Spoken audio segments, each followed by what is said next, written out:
All right, well, thank you, everyone. Welcome to the West Virginia Democratic Party Rules and Bylaws Committee.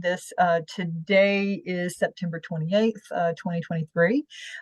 We have several things that we need to do, and we have a member who I think we already lost Maria again. Hopefully she'll get back on, but she does have to get off early. I do want to start out by thanking Ryan and Corey with the West Virginia Democratic Party staff who are helping us this evening. Thank you both very much for your support and helping us get through this evening. So the first thing, I'm just calling this meeting to order, and first thing we're gonna do is do a roll call. Bob Baker. Here. Dottie Berger. Here. Mac Halterman. Mac messaged me earlier and said that he had to work. He would not be able to be on this evening. Deb McCarthy. Here. Maria Russo, who just texted me. Hold on.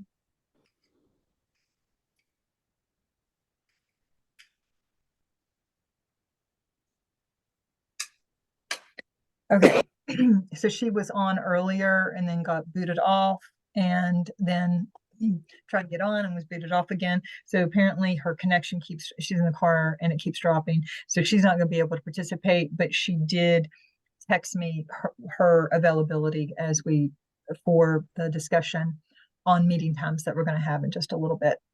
So unfortunately she won't be with us. Judy Stevens. Here. Lena Vickers here. Ray Whiting. Here. All right. Okay. Awesome. So we have a quorum. I sent out agenda with the minutes linked. I hope everybody had an opportunity to look at that. Let me share my screen.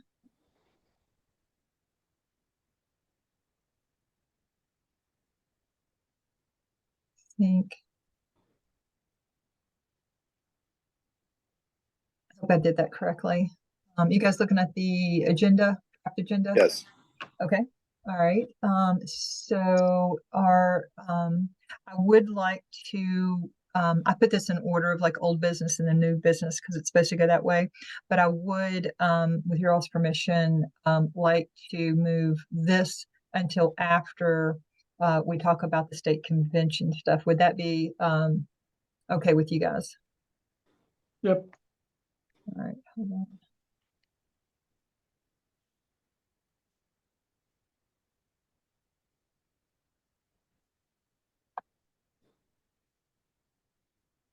Which was what my question was about.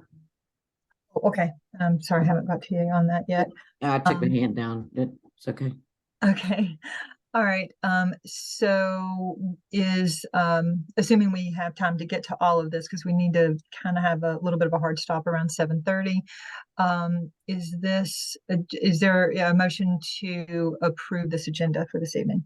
So moved. So moved. Second. Okay. All right. Any discussion? All in favor of the agenda as presented on the screen, please say aye. Aye. Aye. Any opposed? Okay. All right. Our agenda is approved.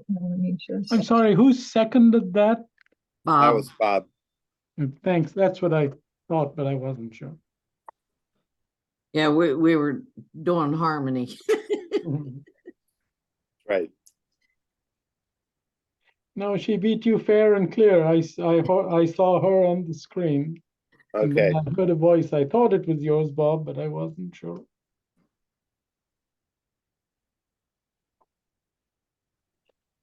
All right. I try to, as we approve these things, I like to change their name, and so we have them.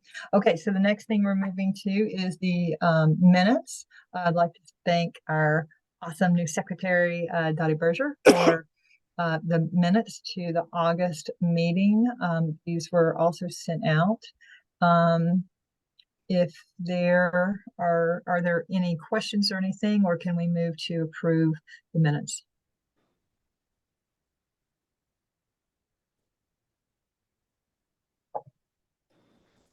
Did you send these out to us? I couldn't find them. They were linked in the agenda that I sent out. So if Okay. you want to take a minute and read over them. Yeah. In the email, I think I linked them in the email, but they're also linked in the agenda. Yeah, I'm not sure I saw the agenda either. They came from you though, around what time? Good question.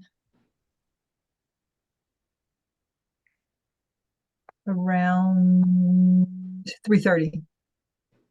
Okay, that's the one that had, oh yeah, I see.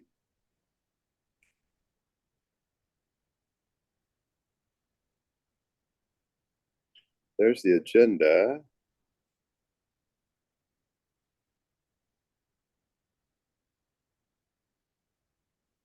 Okay, I've got them. Okay. Sorry. No, that's okay. All right. Is there a motion to approve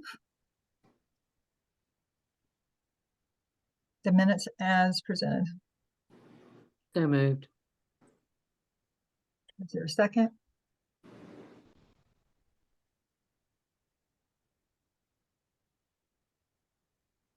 I second. Deb. Great. Any discussion? All in favor of approving the minutes as presented, please indicate by saying aye. Aye. Hi. Aye. Any opposed? Okay.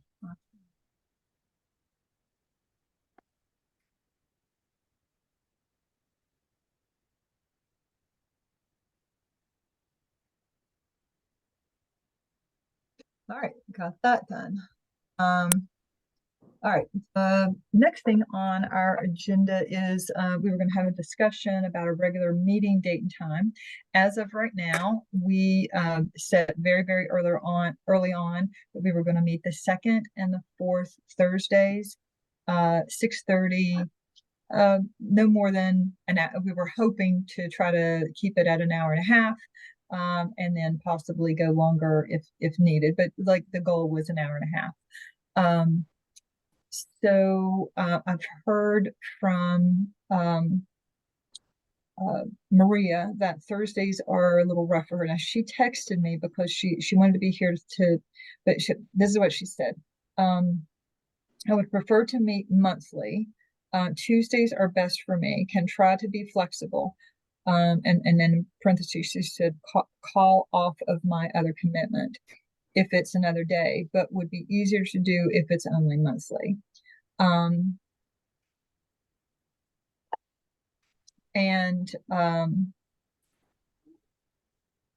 So it sounds like Thursday might be an issue. And then we had I think between different ones of us, we've had a little bit of discussion about monthly versus bi-monthly, and I'm definitely okay with either one. But I'm just going to open this up to discussion to hear your guys' thoughts about this.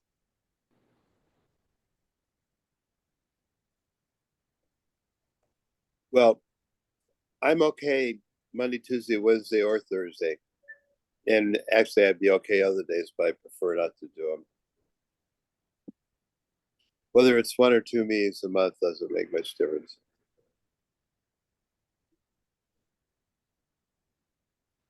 I'm good with Tuesday and Thursday. Perfect. Yeah, 1 or 2 a month, fine. Whichever everybody is comfortable with and can manage, I'm good with it. same here. And my Thursdays are filling up. And the third Tuesday is really bad, but any other Tuesday would be good.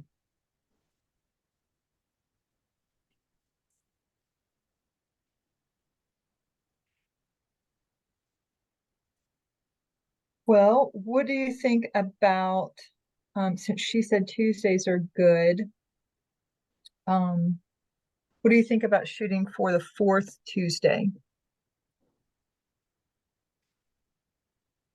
Any objection to that? Nope. Okay, so why don't we do that, and then let me check with her to see if she could, since if we're moving to Tuesdays, could she do bi-monthly instead of just one day a month, with that being a better day for her. Would that be okay? Okay, All right. So as of right now, our next meeting, well, I guess we don't have to have a vote on this. The chair can set this meeting, but October 24th, does that sound good for our next meeting, October 24th? Okay. Okay, I won't be here on that particular date, but yeah, that in principle, that's fine. Okay.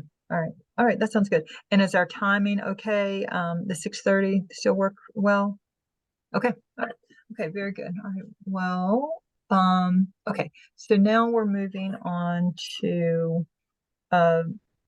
this new business. One of the things that I felt that it's important for us to try to address early. This wasn't one of those things that like we really like critical we had to do, but I think that we should do it before state convention, is have a discussion about the platform committee. And in the email that I sent out to you all, I kind of explained at least my understanding of the makeup of the platform committee at different times.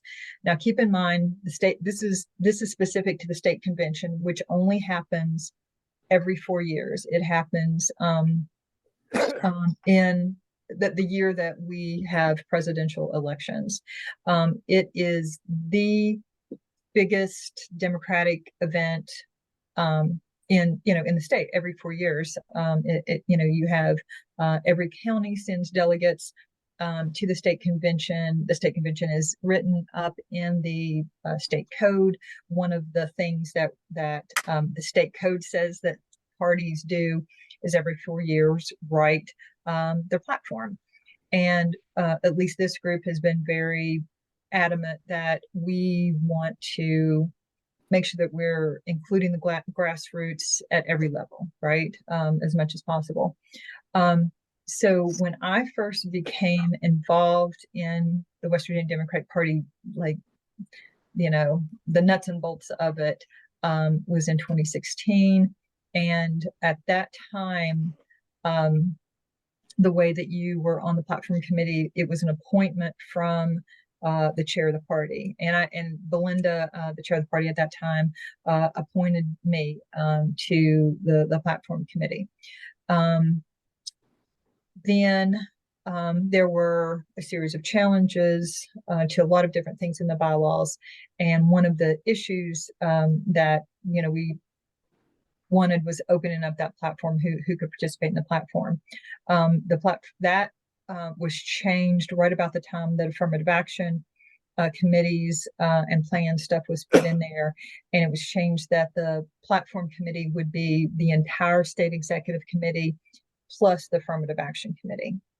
And so that's what it currently says. And so on the screen, hold on, I didn't share my, yeah, I am sharing my screen.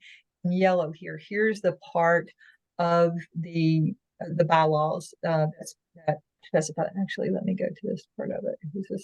This is right in the bylaws. So let's have a discussion. Are we happy with this, with the way it is? What's important to note, though, I think, is the other standing committees of the state convention are credentials, rules, and resolutions. And the way those members are selected are there's one member from each county, and they are selected by their county delegates at the Mass County Convention, which again only happens once every 4 years. So we can certainly discuss, options. Are we happy with the way it is right now? Do we want it to be more like the other committees? Do we want something else? I think the only thing that I would really say is that it's important for us to have grassroots involvement, and for there to be as much diversity as possible, on the committee. So anyway, let me stop talking for a minute and see what your guys' thoughts are about this particular issue. Could I ask a question? Are there 4 committees or 3? There are 4 committees. Okay, so can we put a comma when we do that after resolutions? I can't tell if that's 1 committee or 2. Oh, right here. Yeah, well, or even the Credentials, rules, resolutions. Yeah. Well, okay, so here it is. They list all 4 of them, and the commas are appropriate. I'm saying Versus put the resolution. comma after resolutions. Or Right shall here. name the following 4 committees, either way. Hold on.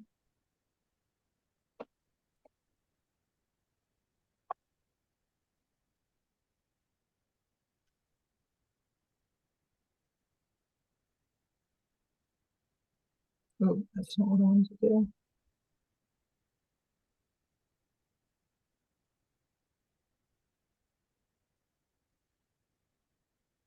I know my autocorrect comes up with those commas every time I put a string of things together. It's a pain in the neck. All right. Okay.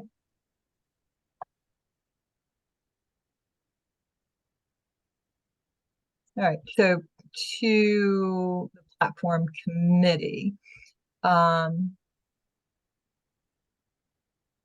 Are we happy with them being that for the platform committee to be the state executive committee plus the members of the affirmative action committee? Or do we want to do anything different with that? How many people would that be? About 50? More than that, I think. So if I'm sorry, restate your question. How many would it be in what situation, Dottie? If they're all the members of the state executive committee and all the members of the affirmative action committee, I'd say about 7. 120 and 100 yeah, ballpark 120, a little bit less than 120, maybe like 115. Would that include at-large committee members or just elected committee members? All the entire state executive committee, officers at large, yes. Okay. And if it would be, and if we're thinking about numbers, if every state party, I'm sorry, if every county committee elected one, it would fit, so 55, it would be 55. And when I was on it in 2016, seems like the appointed people, I'm going to say ballpark 20 people were on it. The only problem with having 120 people is finding consensus. Yes, does 120 people get unwieldy? Yeah. What amount of time do they have to work on the platform? Well, that is a very good question. And my only frame of reference for this is when I was on it in 2016, and we met on the Friday. The convention started Friday night, and we met Friday morning, seems like around 10, and we went for a few hours. And it was I felt that it was very difficult to then get the platform out to the delegates. Like it was really, really hard. I think the staff had a really hard time managing the amendments that were made and that sort of thing. It was, from a staff standpoint, it was very, very difficult. Did you how many people were at that meeting? If I remember correctly, there was ballpark about 20 people that Belinda had appointed. And did you start with the previous platform as a Yes. working? Yes, we did. Yes. And what happened, that was in that was the Bernie year. And so there was there was like this, whole bunch of progressives that just descended on the state convention and really pressed for a more progressive platform. And we got a much more progressive platform. And the majority of the people supported it. So, I mean, there definitely was support for it. But it was hard to do. Like, I didn't really know. And I was brand new to this. I had no clue what I was doing. People, sent me platform suggestions, and I would bring them up, as we went through the platform, and I would make a motion that we would, include this thing that somebody handed me. We'd have some debate on it. Some of it got through, some of it didn't. And then some of it we added on from the floor. But Yeah, let I me was at that also- meeting too. Oh, were you? Okay. Were you on that committee? Were you on the platform? I don't think that I was on the committee, but I was at the meeting. Oh, okay. There was a lot of people there because I know we voted on some stuff. And there was one room that I was in where there were some progressives that were pushing for things that I didn't necessarily agree on, but Mhm. they were Bernie people. Yeah. So the other thing to know is how the national committee does it. And of course, you got to think this was all before COVID. And so, the whole Zoom situation could help with this. But what they do on the national level is every state has at least one person on platform, but if like big states get more, but they have a bunch of people who are elected to platform, and also rules and also credentials. They don't have a resolutions committee at the national, but those all meet ahead of time. And the platform committee in particular, because it's a really, really, I mean, there's a lot that goes into it. They actually can meet like several weeks before the convention. And they have speakers who will come speak about stuff. I mean, it's a pretty big deal.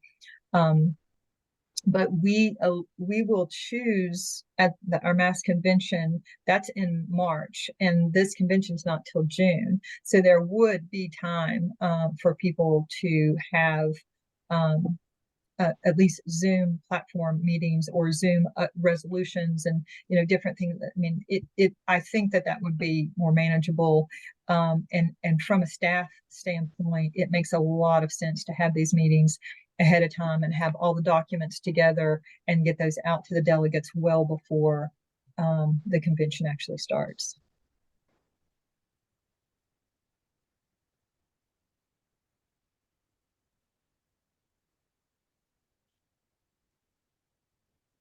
I think that's a good idea. Trying to cram this into a Friday morning seems a little, I don't know, Especially with that many people. hard. Yeah. That's my only concern, I think, is 120. I mean, that's unwieldy. I mean, even if you gave people 30 seconds to express their point of view, which nobody would ever take 30 seconds, I mean, you'd be there until midnight. I just don't know especially if there's a lot of things that are disputed. Yeah. I don't think that that number is workable, really, to be honest with you, but that's just my humble opinion.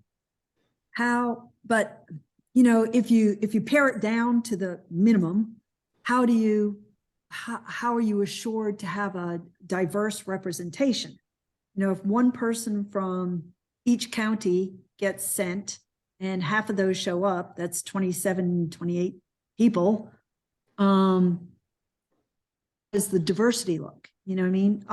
And if the whole DEC and the affirmative action committees are involved, I think that would ensure diversity. How many realistically are going to show up? Half? Well, I'm sorry, if we do the Zoom stuff, I think it's much easier for people to participate. That's a great question, and I what we could do is we could build in some at-large members, just like we do on the state executive committee, based on what the Democratic electorate is. It could be one person from each of the counties, and then whatever percentage of that 55 is for Black representation is 6. We could look at the membership and go, all right, to have 7% Black representation, we need to add 2 more at large. And then we could say the affirmative action committee would then appoint 2 additional Black people, and then the same thing based on that we could build in something like that if you wanted to ensure diversity. Or we could just another way to do it would be to have one from each county and then let the affirmative action committee have a certain number of appointments to it. You could, for the affirmative action committee, there are two representatives from each constituency, and they could arm wrestle, and we could have just one person from each constituency. So instead of two AAPI, there would be one, and so on. Well, I mean, That would cut it by half. mhm. But don't you think it would be really great if we ensured that our platform committee matched our Democratic electorate? So we'd sort of have a floating at-large number. And let's say that everybody that got on the committee was, 50 and over. And we didn't have any youth representation, but the affirmative action committee was only limited to, we can only like add 8 more, I don't know. I'm just thinking it'd be nice if we could do proportional representation, and I think that we could figure out how to do that.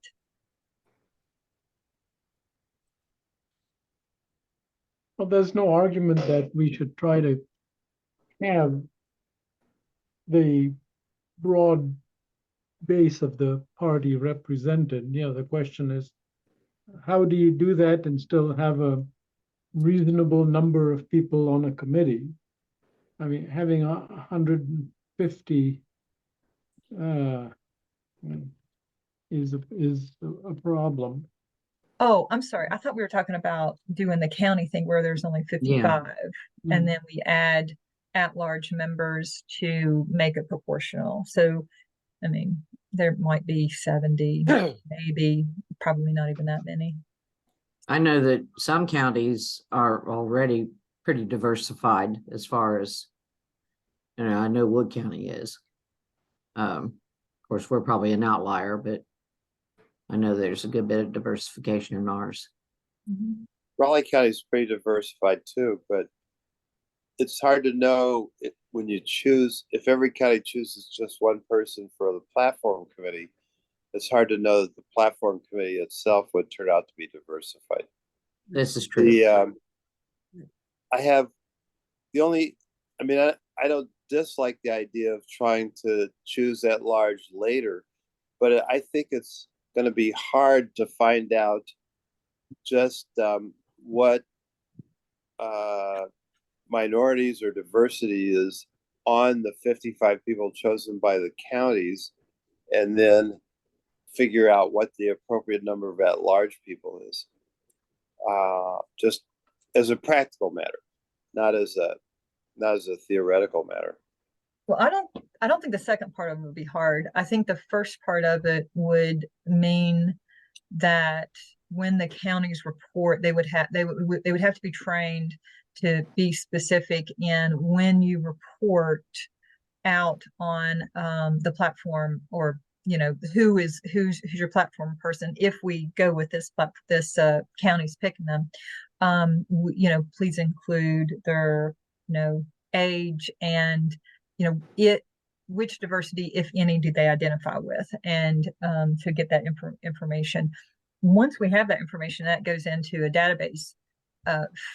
Figuring out the proportionality, that would not be difficult. And how many at large we would have to add. There's a pretty easy formula that we could use for that. So I'm not worried about the second part of it, but we would have to specifically ask the counties to report that. You can think of people as belonging to different affirmative action groups too. I mean, I'm an old guy and I'm Asian American, and could be a bunch of other things. I'm Right. into the women and the old. We could have old gay disabled folks. Well, I That mean, satisfies honestly, 3 right there, right? I That's like the all idea.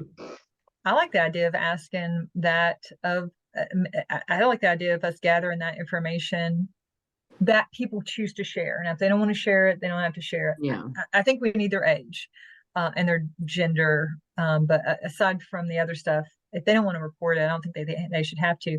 But I like the idea of all of our state delegates having that information so that we could see exactly what the, diversity of our state convention is. And since if we're gathering that on everybody, then we would have that automatically. And I can I'm going to talk to Ryan about something else tomorrow, and I could talk to him about that to see how he feels, if he feels comfortable collecting that information. Might be good information for the candidates to have too, so they'd know who to reach out to. Because I think a big swath of the electorate is left out because they're ignored. Yeah. And, and we've said over and over again, we want the state convention to be a real grassroots, building opportunity for the state party, and, trying to help identify people by their diversity and recruit them for the diversity caucuses, and helping recruit them to help recruit other people from their diversity. I think it could potentially be a win-win. So anyway, I don't want to stay on this too long, but it's 7:17. We did get a little bit of a late start. We had a little bit of technical difficulty. But let me ask you this question. Does it seem that we don't want to keep the current structure, the state executive committee and the affirmative action committee? It kind of seems to me that we want to move away from that and do something different, but I don't want to assume that. But am I incorrect in assuming that we don't want a 120 person committee and we'd like to look at another option? That would be the way I go. Yeah. It'd be good to have a committee size that's reasonable and that's full of people that want to do it. If you only have 20 out of 120, that's not a good answer either. Okay. And are we at all leaning towards liking the idea of one person per county, and then somehow figuring out some way to add diversity? I like that idea. I think that's the only way to go to ensure some kind of diversity. Okay. Okay. And let me ask you this. We like the idea of these, not just the platform, but the other committees meeting at least virtually ahead of time to just make it easier on everybody. I think they have to, yeah. Anybody opposed to that? No.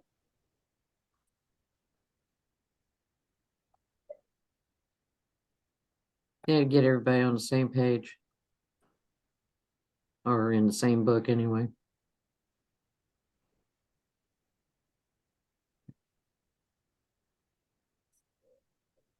Okay. As you can well, see, I'm out on a porch and it's getting dark here.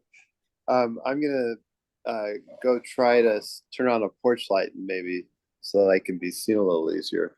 But I'll be away from the screen for a moment. Okay. All right. Well, I think that gives us some direction to move on that section. We're not making any hard and fast decisions tonight, but I wanted to have that discussion to see like where we might end up moving. So we have. I had a question. Yes, ma'am. When I saw the resolutions, it popped back in my head. A few weeks ago, and I don't know if this is a false memory, maybe Debbie, you can help me. We discussed something about a resolution. We needed to talk about it so that we could present it to the state committee before the meeting Saturday. Am I losing it?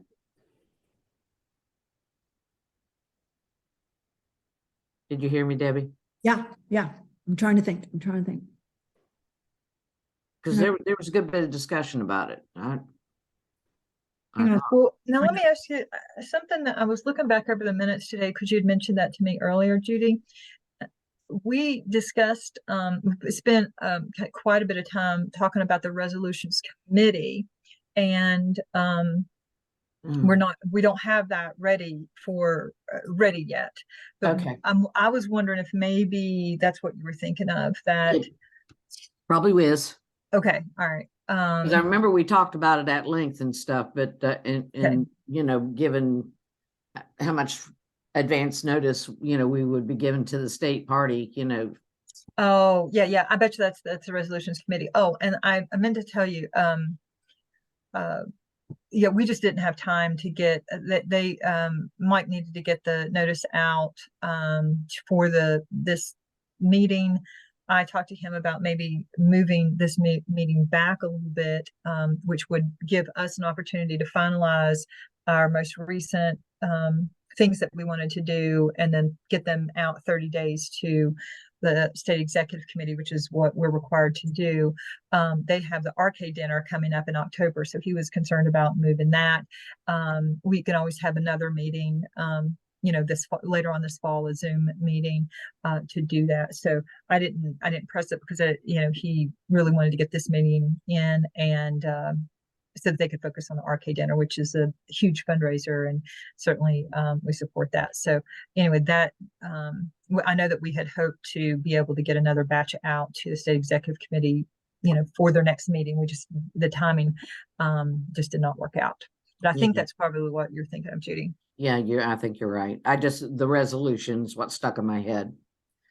Gotcha. All right. So the other thing, and we don't have to spend a lot of time on this. I just want to call your attention to it and be thinking about it. Is 7:22 right now. We introduced this a little bit last time and talked about it. We don't have to follow this. I just wanted to give you an example of what the DNC does with their caucuses, their requirement. They 2% of the DNC general membership, and then they also have a caucus is a people who share inherent or immutable traits which define the caucus, which is not a concern about an issue or a cause. So it's not like a progressive caucus or labor caucus. Those things, a caucus, it has more to do with you know, your race or ethnicity, sexual orientation, sort of those type of things. And their other things are kind of called like councils.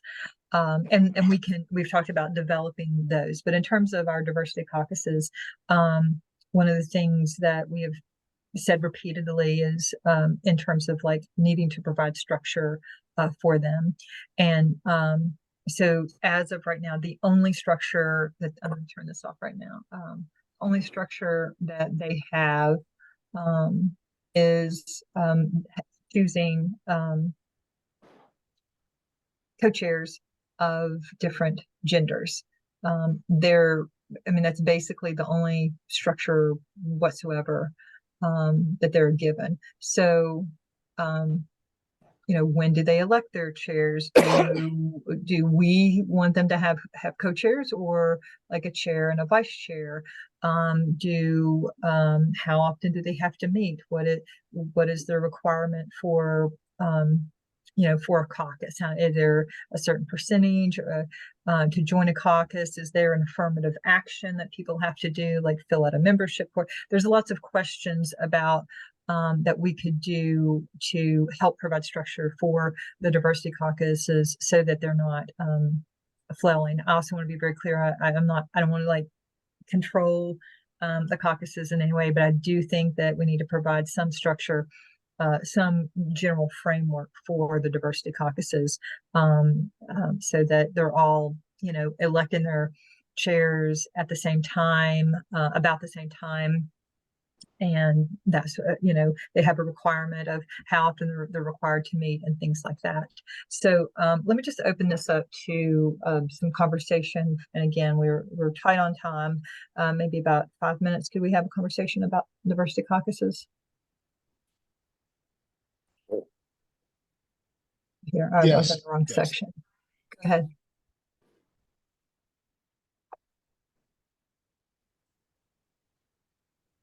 Ray, you got some thoughts? You're muted. I'm reading it right now.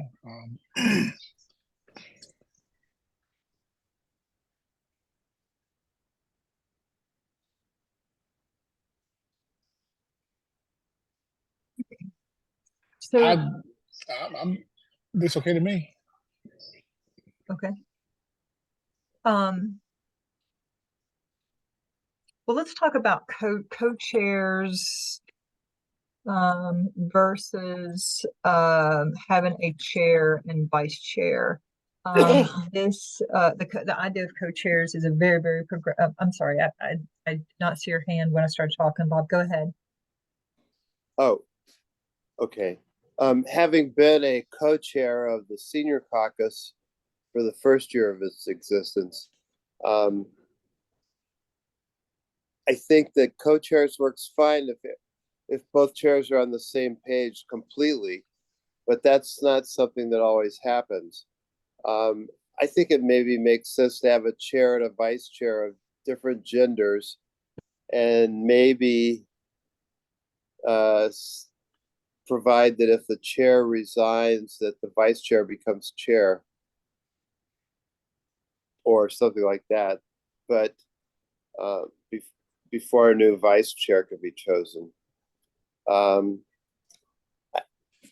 Having co-chairs seemed really good in theory, but in practice, I'm not sure it worked out very well. And then it might make sense to divide the genders, but still have a chair and a vice chair. And that's generally the way most things work, is having a chair and vice chair. And on the County Chairs Association, I was the co-chair. And I basically operated like a vice chair. If Lee couldn't attend, then I would run the meeting. Otherwise, just like everybody else. Yeah. I think the vice chair, order chair, vice chair is consistent with the executive committees. Might make it easier for everybody to operate if we were just operating with the same assumption, same structure. I'd like to hear from Dottie, because he is or has been a co-chair of the AAPI committee. Yeah, we've worked well together, so it wasn't an issue. But like most things, you only need to have structure when there is an issue. And I think it makes sense to have a chair and co-chair. The only issue I see arising is, once again, if the two co-chairs are not on the same page right now, how are they going to divvy up the chair, vice chair situation other than by a coin toss or something? Oh, I think whatever we decide would go into effect at the next election or something like that. I don't think we should undo anything that people are already doing. I think that would be too disruptive, just like at the next election of officers. I think that makes sense. Yeah. Okay. All right. Is anybody in disagreement? I mean, it sounds like those are elected every year, right? No, there's been no. The Affirmative Action Committee really encouraged people, the diversity groups, to have elections before the organizational meeting, so that they could get the chairs in place. But there's nothing in the bylaws that tells us when to do that, and so you know, it's up, we can put, I mean, they're elected until, I don't know, there's no term limit. Until they resign. Yeah, or are reelected again. So that's Might need to why, put term limits in there. yeah, let me write that down. That way they're, it's I'm, not free for all. I'm not in favor of, I'm not in favor of term limits. I may be in a minority here. Well, I didn't, I meant Yeah, Term. election to Just a election, term. not yeah. limits. Oh, okay, Yeah, understood. sorry. Yeah, Term my length. I think I said that wrong. Term length. Yeah. Yeah, Yeah. That I used the wrong word. That was my fault. But don't, you know, dictate when the elections are going to be held.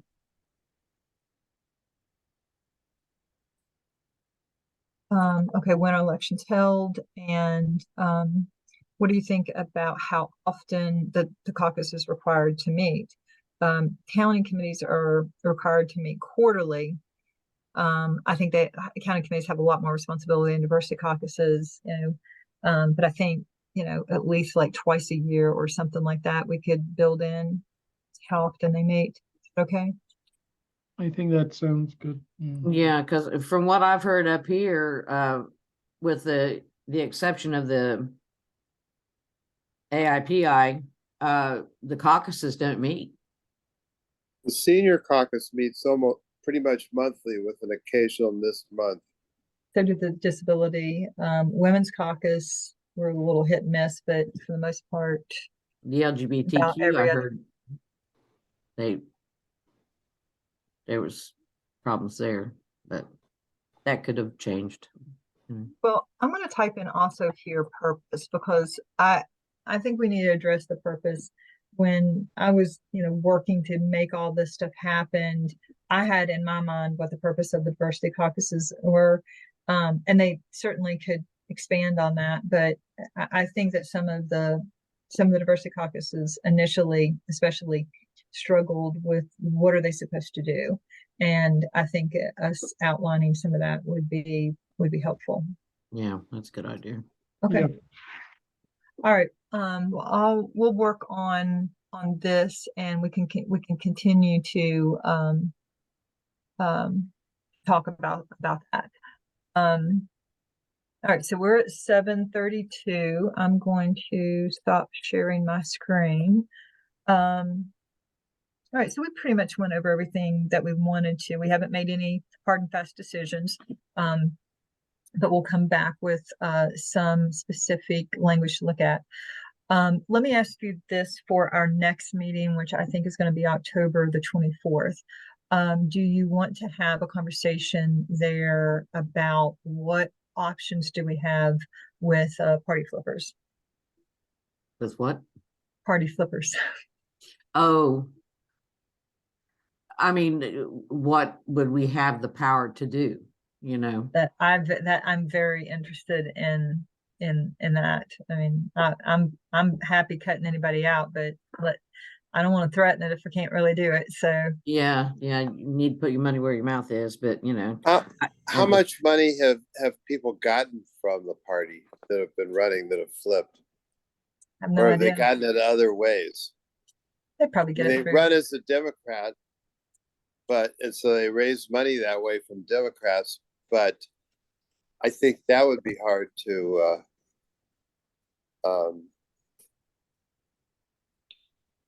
do much about. unless you make them sign an agreement before they take the money. Well, the agreement, yeah, you could have them sign someone. The question is, who's going to be on the other side of that agreement? Because we don't have any control over who runs as a Democrat. What I'd like to see ideally is if someone switches sides, that there is a new election. But I don't see how that's going to happen because you need two sides That would to be agree to great that. if that. I wish the legislature would. We can't do anything about that, but the Yeah. legislature could, and they won't. And they won't. Yeah. No. Not Ray, as long as they have power. you know, Well, Ray, as long as Ray people are said, flipping from Democrat to Republican, if they start flipping from Republican to Democrat, they might. yeah. Ray came on screen. I know he's got something to say. I'm okay. I'm saying what I had to say. I'm good. All right. Well, In, I in tell you what, talking about this with the electorate, people who vote around, they're not happy. Oh, no. A lot They of would people like, agree with they me. would like to see a consequence, whatever that consequence is. I don't know. A lot of their opinions are around money. You know, we donated to a Democrat and all of a sudden that person is a Republican. They're not happy about it. They're not happy. I've Right, had if people agree with me too, that, you know, if you're gonna run as a Democrat, you have to stay in that slot as a Democrat. If you want to change, you can change when your term is up. Sure. You know, you can't get elected as one thing and then, Yeah, but nothing Adrian stops switch. them from voting as a Republican, regardless of whether they're. yeah, true right. enough. And that's the reason See- I'd rather know who they are. Yeah, Or I'd rather his throw them out of the caucus. You don't want them in there. or here's an idea right here. Whatever I mean, whatever whatever the amount of money the candidate needs for campaigning wise, we'll say maybe 50%. The candidate has to come up with 50%. The party comes up with 50%. At least we're not at a total loss. Just an idea. The party doesn't give anybody any money. right, that's the Okay. problem. But if Yeah, the party Party did doesn't give have any. money, if the party gave money, then they could do it with an agreement that it had to be repaid if the person flipped. Okay, and Bob, I see what you're saying. Now, I'm gonna play devil's advocate. You know, I run for office, you know, I get support and everything, and I win. Halfway, let's say a third of throughout the term, hey, you know, the party left me, you know, screw the Democrats. I'm now a Republican. I'm the West Virginia version of Tim Scott. How's that? That's even better, okay? So how you gonna make me pay the money back? Right. So I think what we've decided is we need to talk about this. Yeah. Think about it. 'Cause we could be here till I midnight. mean, I see what you're saying. Don't get me wrong. I Yeah. mean, Yeah. and I mean, I think it's a slap in the face that when we help these candidates out campaigning wise, you know, for their seat, and then when they, you know, they win, then all of a sudden they want to abandon us. You know, it's a kick to the nuts. yeah. I mean, you And work your heart so- out for them, for heaven's sakes. Right. Knocking doors and phone rooms and everything else. Yeah. Hold on just a second, please. And, you know, the pledge signing thing has got a bad rap. So I've had candidates tell me, I'm not signing a pledge for anybody. So, Makes you wonder how West Virginia Can't Wait gets by with it. well, that's where Here in Wood County, arose. if they wanted money from West Virginia Can't Wait, they had to sign a pledge Mhm. to All right, them, well, I and then they agree got with- $250. That pledge is something every candidate worth their salt should abide by. It's the signing of it that is the issue. Yeah, All right, so it sounds like we're going to have a discussion about this, and I have a feeling this is not something we're going to have consensus on, and that is absolutely okay. Yay, an argument, yay. That we only had one other thing, and it was like, I forget, it was something about the chair voting. Yeah, that's what it was. Like, should the chair vote or not? That was like one of our longest. You know, we could not Yeah. come to agreement on that, and this might be it too. But let's do that. And what I would ask that everybody do is between now and October 24th to do a little digging on, like, how have other states done something like this? What is effective? And I would really ask you all, and this is my concern, whatever it is, do we really want to do it? I mean, if we could get everybody to, you know, sign to say, you know, I'll pay back $3,000 or whatever if I flip, and all that does is keep them from not flipping, but doesn't change their votes. You know what I mean? Right. You know, does that really get us anything? You know what I mean? So, and from somebody who is from a county that had a candidate that I worked very, very hard for that flipped, I'm much happier that because I got tired of feeling responsible for how he voted, because Mhm. I helped get him elected. People who were worried about him came to me about him, and I'm like, we need him, and we need you to vote, and we need you to vote on those constitutional amendments, and da da da. And I felt like I was betraying people knowing how he was voting. And to me, it was a really big relief when he flipped, because I knew where his heart was anyway. So I don't know. I think it's a fair thing for us to discuss. Go ahead, Bob. I think Ryan needs the Zoom, and so I move we adjourn. Oh, I didn't realize that, but we will definitely do that. And I accept that. Is there a second? A second. Okay, all in favor, say aye. Aye. Aye. All right, thank you all so much. See you and, next month. And let's look more into that. Thanks, guys. Uh-huh. Take care. All right, thank you, Bye. guys. See you Saturday. All right.